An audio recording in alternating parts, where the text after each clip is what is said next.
Why is tipping still so big in the States when it was originally popularized in Europe? Does it have to do with our special history with racism? Yeah, I mean, of course, most of the things we're gonna has. What happened was 1840s. The concept of tipping, or giving extra money for a service rendered in addition to the agreed upon fee, that was not new.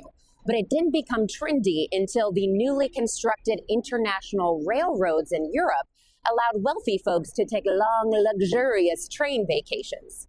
The dining cars on these trains were a very happening place because that's where rich people got to watch other rich people do rich people things. Very exciting. So here is where it became cool for exceedingly rich people to give the dining car porter even more money than was necessary as a demonstration that they were so rich they could just give their money away. Americans traveling abroad, feeling very cultured, brought the trend back to the States around the 1850s to mixed reviews. Some folks thought that tipping was very kind and classy.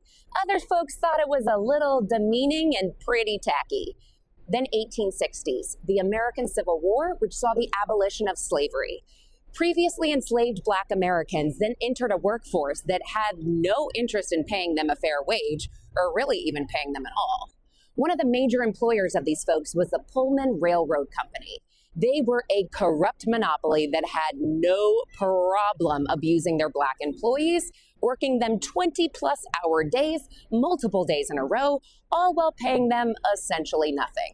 Instead, the railroad company encouraged their middle-class American patrons to tip their porters and their maids like those fancy Europeans do. How cultured, how fun, how exciting, how trendy for you, middle-class American, that you get the experience of leaving a tip. I know, it was a locomotive. Tipping culture expanded from railroad dining cars to dining establishments to service industries across the country, all places where Black employees were systematically underpaid. Then, tipping was cemented into law in 1938 when the first federal minimum wage law specifically carved out a loophole for tipped employees.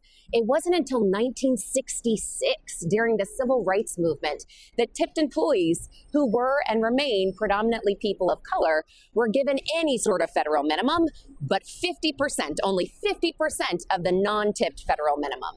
That percentage has since increasingly decreased since 1996, when the Minimum Wage Increase Act fixed minimum wage at $2.13 per hour, where it remains today. $2.13 before taxes. So I am so sorry to tell you, but tip your server, tip your bartender, tip your nail technician, tip your hairstylist and your delivery driver, ideally in cash. Now, the Pullman Railroad Company was eventually broken up in the 1940s as an antitrust and ceased operation entirely in the 1960s.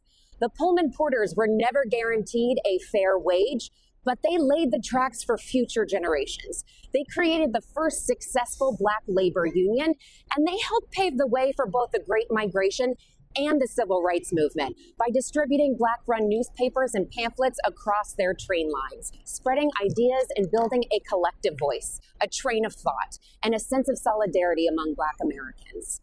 Tipping today has arguably gone off the rails. About 2/3 of Americans say they have a negative view on tipping. A lot of employers say they don't want to increase their prices just to accommodate paying their staff. And customer behavioral studies show that a lot of folks in the States maybe don't actually want that either. So unless there is some sort of major switch, it seems like tipping's going to keep chugging along.